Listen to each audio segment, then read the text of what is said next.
7 days before my wedding, a woman with a faint accent called my personal cell phone, introduced herself as being from a consulate I'd never had a single reason to contact, and asked to confirm my relationship to a man named Julian Ferris. My name is Adora, and the very next sentence out of her mouth was the one that ended my engagement before I even had a chance to sit down. Keep reading, because this does not slow down for one single paragraph. Fast context, because I promise the pace only accelerates from here. Julian and I had been together 3 years. We met through work, different companies, same industry conference, and dated long distance for the first 8 months before he relocated to be with me, which felt, at the time, like an enormous romantic gesture. He worked in international logistics consulting, traveled constantly, 6, 8, sometimes 10 trips a year to various countries for client audits, a job that came with a genuinely demanding, unpredictable travel schedule I never questioned because the industry itself explained it completely. He proposed 2 years in our own living room, no elaborate production, which I'd always found sweet, understated, private, exactly like him.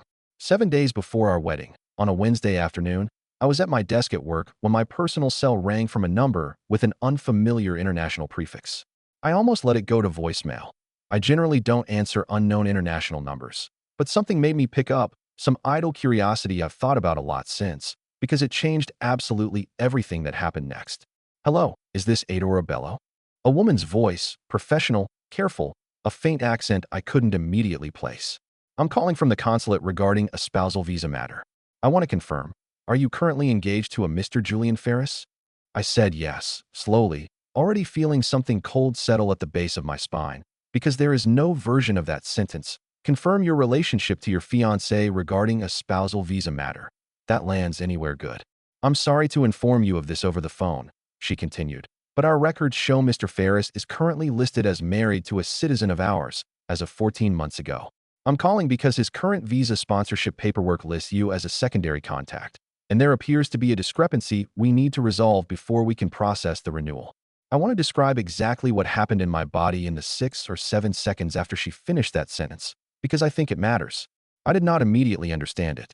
My brain simply refused, for a moment, to process the information in the order it had been delivered, the way you sometimes mishear something so far outside what you expected that your mind just quietly discards it and asks you to try again. I actually said, "I'm sorry, can you repeat that?" Not because I hadn't heard her, but because some part of me needed her to say it twice before I'd let myself believe it. She repeated it. Married. 14 months ago. A citizen of a country I now need to be vague about for privacy reasons, but a country Julian had, in fact, traveled to for work exactly 4 times over the past year and a half. Trips I remembered vividly because I dropped him off at the airport for 2 of them myself. I don't understand, I said, my voice coming out steadier than I felt, which happens sometimes. I've learned, right at the exact moment your entire understanding of your life starts to come apart. A strange, artificial calm settles in right before the real reaction catches up. He's not married. We're getting married in 7 days. There was a pause on her end, the specific pause of someone realizing they've just delivered devastating personal news to someone who had absolutely no idea it was coming. Layered on top of the professional discomfort of realizing her own call may have just detonated something enormous and entirely outside the scope of her actual job. I apologize, she said. I assumed, given the paperwork, that you were aware of the situation. I think it's best if I have someone from our office follow up with you directly, in writing, so you have accurate information rather than what I can offer over the phone.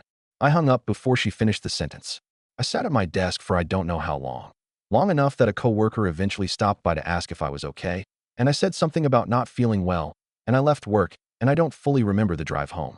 Here's where the pace of this story genuinely does not let up, because the moment I got home, I did the only thing I could think to do.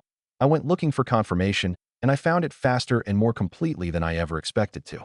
Julian kept a locked filing drawer in our home office. I'd always assumed it held nothing more interesting than tax returns and his passport, the same drawer, actually, that held his passport, which is the specific detail that ended up cracking the entire thing open in about 4 minutes flat. The passport was there. I flipped through it with hands that would not fully steady, and there, stamped across 4 separate pages, were entry and exit stamps for the exact country the consulate had called about, not 4 business trips spread evenly across a year and a half, which is what I'd always understood them to be, but 4 trips clustered suspiciously close to specific, recognizable dates. I checked the first stamp against my own memory. It landed 9 days before what I now, sickeningly, understood to be his wedding date to someone else. The most recent stamp, from 6 weeks ago, fell 3 days after what would have been. I did the math right there on the office floor. Their 1-year anniversary. Underneath the passport, in the same drawer, a folder, unlabeled, containing printed copies of what I now understood to be his spousal visa sponsorship paperwork. An entire packet of official documents listing a name I had never once heard him say out loud in 3 years together. Isosa, as his legal spouse, filed 14 months ago, roughly 2 months before he proposed to me in our own living room with no elaborate production, because I understood now with a fresh, deeper wave of nausea. An elaborate production would have raised the exact kind of questions he could not afford anyone asking. I want to be completely clear about the timeline here, because it is the single most disorienting detail of this entire story, and it only got worse the longer I sat with it. Julian married another woman 14 months ago and proposed to me 12 months ago, 2 months apart. He had a wife when he asked me to marry him, not an ex, not a complicated history he hadn't disclosed. A current, legal, actively being sponsored for immigration paperwork wife, at the exact moment he was kneeling in our living room asking me to be his. I called him. He was traveling. Of course he was traveling. I understood now, with an entirely different, sickening context for what traveling had actually meant for at least the last 14 months of our relationship. And he picked up on the third ring, background noise suggesting an airport, cheerful, oblivious, the way you only get to be cheerful and oblivious right up until the exact second before everything ends. Hey, I'm about to board. Can I call you when I land? Who's Isosa? I said. I want to tell you that the silence that followed was the longest of my entire life. And I mean that as a literal, not exaggerated, statement, because I actually watched the call timer run for 26 seconds before he said a single word. 26 seconds, in an airport, background noise continuing around him, a boarding announcement audible faintly in the background, while the man I was 7 days from marrying decided, in real time, whether there was any version of an answer that could survive what I'd just asked him. Adora, I need you to let me explain this in person. Please. Not like this, not over the phone. You have a wife, I said. The consulate called me an hour ago. I found your passport. I found the paperwork. You married her 2 months before you proposed to me. Get on a plane home right now, or I am calling everyone on the guest list myself tonight. He got on the plane. He landed 6 hours later, and what followed? Once he finally walked through our front door, ashen, unable to hold eye contact for more than a few seconds at a time, was one of the most disorienting conversations of my entire life, and it did not slow down, did not soften, kept escalating in scale for nearly 3 hours straight. Here's the shape of what actually happened, stripped down to its essential, devastating parts. He'd met Isosa on one of his very first work trips to that country, roughly 2 years ago, before he and I were even engaged, though well into our relationship. What began, in his telling, as something that wasn't supposed to become anything real had, over the following months, become serious enough, on her end at least, that her family had begun asking pointed, culturally significant questions about his intentions, questions that, according to him, backed me into a corner I didn't know how to get out of without hurting someone. Rather than end things with her, rather than tell me, rather than choose literally any path that didn't involve legally marrying a second person, he had married her 14 months ago, in a small ceremony he described, with what I can only call an almost unbelievable lack of self-awareness, as not a big deal, really just paperwork, mostly. Paperwork. He called an actual legal marriage mostly paperwork, to my face, 7 days before he was scheduled to marry me in what would have been, legally, an act of bigamy. I asked him the obvious question, the one that never has a satisfying answer in any version of this story. Why propose to me at all, 2 months later, already married? His answer, delivered quietly, staring somewhere just past my shoulder rather than at my face. Because I do love you. I wanted this too. I thought. I don't know what I thought. I thought maybe I could get the marriage there dissolved before it ever actually mattered to you. And it just kept taking longer than I expected.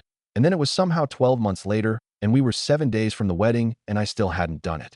I want to tell you about the detail that finally, completely broke something in me, because it wasn't even the marriage itself at that point. It was learning, over the following hour, that the visa sponsorship paperwork the consulate had called me about wasn't old, wasn't something filed once and forgotten. It was active, ongoing. He had been actively, continuously working to bring Isosa to this country as his legal spouse this entire time, filing updates, providing documentation, moving the process forward, step by step, for the entire duration of our engagement, while simultaneously planning an entire wedding with me, 7 days out, invitations mailed, flights booked by half our guest list. 2 full, parallel, legally significant processes running at the same time toward two completely incompatible endpoints, and he had simply kept both moving forward, apparently believing, on some level, that he could keep managing them indefinitely without either one ever actually colliding. They collided because a case officer at the consulate, reviewing routine updates on the sponsorship file, noticed a domestic engagement announcement Julian had, almost unbelievably, posted publicly on social media 11 months ago. Our own engagement announcement, the one with our actual engagement photos, tagged with our actual full names, sitting in plain public view the entire time, and flagged it as a potential discrepancy worth confirming before processing the next stage of paperwork. Which meant the entire unraveling of this relationship happened not because of anything I did, not because of any suspicion or vigilance on my part, but because a government case officer, doing routine due diligence on an entirely separate legal process, happened to run a basic public records check that Julian, in his own carelessness or arrogance, had never bothered to account for. If he'd simply kept our engagement off social media, a genuinely small, easy thing to have avoided, there's a real, chilling chance none of this surfaces before the wedding at all. I called off the wedding that night, 7 days out, which meant an absolutely brutal several days that followed. Vendor cancellations past every reasonable refund window, an excruciating call to my parents, who were already making final arrangements to fly in, my mother's voice on the phone going completely flat and quiet in a way I'd genuinely never heard from her before, the specific, controlled quiet of someone holding back a much larger reaction until she was off the phone with me. I want to tell you what happened over the following 2 weeks, because the story, somehow, kept escalating even after the initial confrontation. I reached out to the consulate's follow-up contact, requesting whatever additional information they were legally able to share, and learned something that reframed the entire situation yet again. Isosa, according to the limited details the case officer could ethically disclose, had no idea our engagement existed at all. As far as she understood her own marriage, she was actively, legitimately working toward reuniting with her husband in his home country, following a legal, sanctioned process, entirely unaware that the man she'd married 14 months ago had, 2 months later, gotten engaged to someone else and was, as of the week the consulate called me, 7 days from marrying that second person. 2 women, both told, in their own separate realities, that they were building toward a real, legitimate, forward-moving future with the same man. One through a legal marriage and an active immigration process, one through a wedding 7 days from happening, and neither of us had the faintest idea the other existed until a routine social media check accidentally cracked the entire structure open. I never spoke to Isosa directly. I thought about it more than once in the weeks that followed, drafted messages I never sent, ultimately deciding that whatever I needed from processing this, it wasn't going to come from a conversation with a woman on the other side of the world who was, in her own right, an entirely separate victim of the same deception. I do know, through the small amount of follow-up information the consulate case officer was able to share once the situation was fully on record, that the sponsorship process was suspended pending review, and that Julian's legal situation, on both fronts, a legitimate spousal marriage on one side of the world and an attempted bigamous marriage on the other, became, almost overnight, significantly more complicated than he had apparently ever let himself plan for. I moved out within 2 weeks. My parents drove up the very next morning after I called them, my dad renting a small trailer without even asking me first, just showing up with it hitched to his car, ready to move whatever I needed moved. I started therapy about a month later, once the initial firestorm of logistics, vendor calls, gift returns, the same devastating conversation repeated with what felt like every single relative I have, finally settled enough to leave room for the deeper processing.